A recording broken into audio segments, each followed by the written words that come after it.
देश के लिए वो अच्छा नहीं है। सोनम वांगचुक को पुलिस गिरफ्तार करके जोधपुर के जेल में डाल दी है।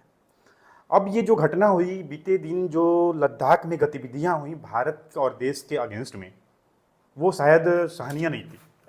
भाजपा के कार्यालय को फूंका गया, यहाँ तक ठीक था, लेकिन इंडियन आर्मी के जो वैन थे, जो गाड़ियां थी, उनको फूंकना, शायद कहीं ना कहीं ये मैसेज आ रहा है कि बाहर से कोई ना कोई इस पूरे आंदोलन को सपोर्ट कर रहा है।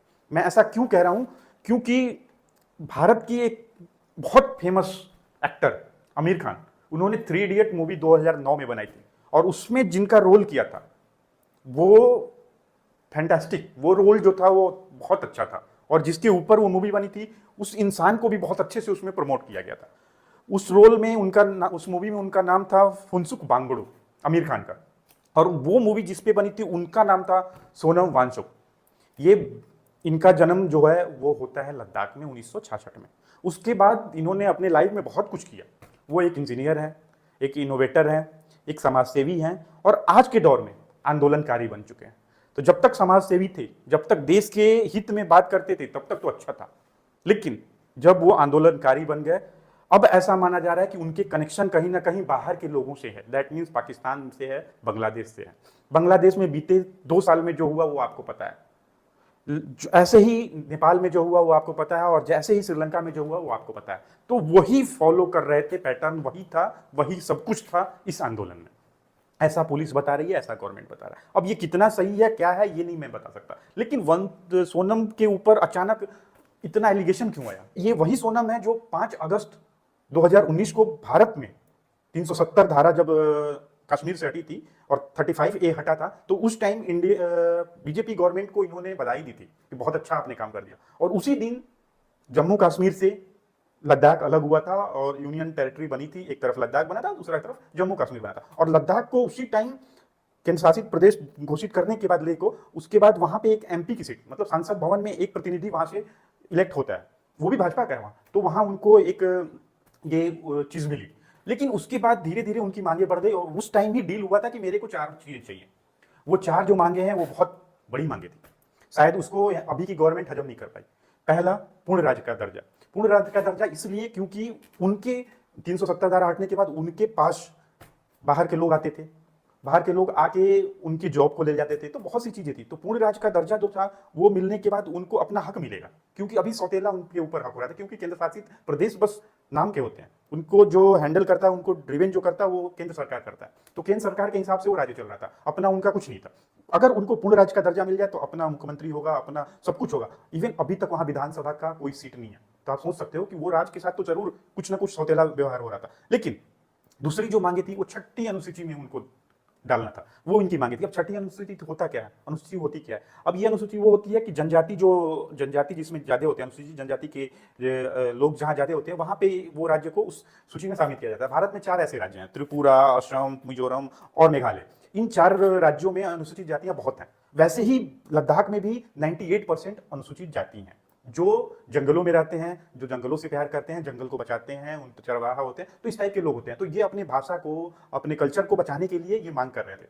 तीसरी जो है, जो लोकल लोगों को जॉब चाहिए, क्योंकि इंडिया का जो अनएम्प्लॉयमेंट का रेट है वो 13% है, लेकिन लद्दाख की अगर बात करें तो 26% है। तो कहीं ना कहीं जो हमारा देश है उससे ज्यादा उनका वहां बेरोजगारी दर है। तो ये एक बहुत बड़ा इंडिकेटर है कि कहीं ना कहीं वहां प्रोग्रेस नहीं है। उसके बाद जो लास्ट मांगे थी वो मांगे ठीक थी। लद्दाख अभी वहां पे एक MP सीट होती है, एक सांसद वहां से इलेक्ट होता है। अब वो कह रहे हैं कि कारगिल और लद्दाख 2 सीट हमें दे दो, इस पे गवर्नमेंट ने माने, लेकिन पूर्ण राज्य की जो बात थी इस पे नहीं मानी। तो ये चीजें होती रही, और इसके अगेंस्ट में आंदोलन स्टार्ट 2019 से ही हो जाता है, लेकिन पिछले 6 साल से आंदोलन बहुत शांतिपूर्ण चल रहा था, और ये सोनम ही कर रहे थे। लेकिन जब 10 सितंबर को दोबारा ये अनशन पे बैठते हैं और 15 लोग के साथ बैठते हैं, तो उसी ड्यूरेशन में 2 लोगों की तबीयत खराब हो जाती है और 2 लोग एडमिट हो जाते हैं, और वहां के जो जेनजी हैं, आवाम है, वो बौखला जाती है और रोड पे आती है। उसमें से 4 लोगों की हत्या होती है और 80 लोग घायल होते हैं। और ये जो चीज होता है ना, ये ऐसा मानो जैसे भारत को नेपाल बनाने की साजिश हो रही थी।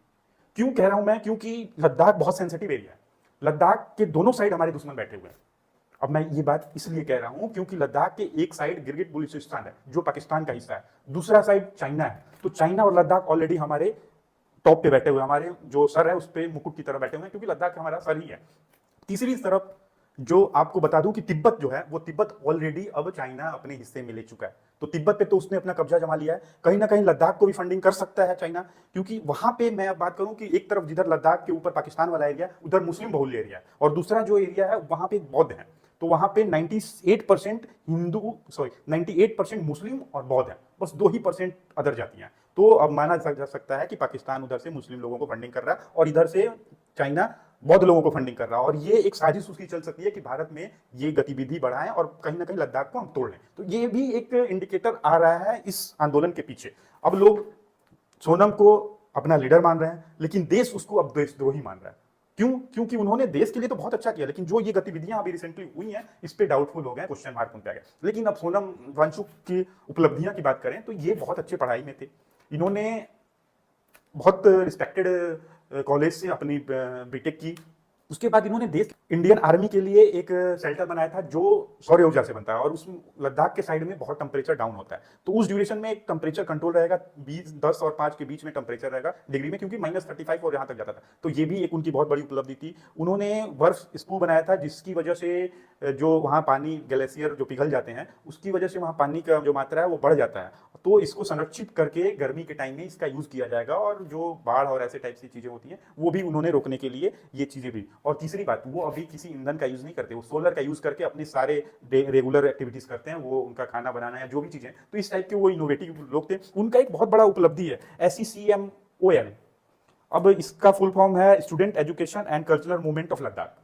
ये जो चीज है वो लद्दाख के स्टूडेंट के लिए बहुत अच्छी चीज थी। लद्दाख में एजुकेशन को बहुत अच्छे से इन्होंने प्रमोट किया, हर बंदे को ये पढ़ाना चाहते थे। ये इनका जो एनजीओ है वो बहुत अच्छा काम कर रहा था। अब माना जा रहा है कि इस एनजीओ के थ्रू वो बाहर से फंडिंग लिए थे, और फंडिंग के बिहाफ पे उनको एलिगेट किया जा रहा है, क्योंकि कोई भारत के पास या इंडिया गवर्नमेंट के पास इसके अलावा कोई सबूत नहीं है। हाँ, 2-3 कनेक्शन उनके मिले हैं जो इन्होंने लास्ट दौरा अपना बांग्लादेश का किया। तो ये सब जो चीजें हैं वो कहीं ना कहीं सोनम वांगचुक को संदिग्ध बनाता है। आपको वीडियो अच्छी लगे तो वीडियो को लाइक करें, चैनल को सब्सक्राइब करें, और अपने सुझाव को कमेंट बॉक्स में जरूर डालें। मेरा नया चैनल है, प्लीज सब्सक्राइब करें।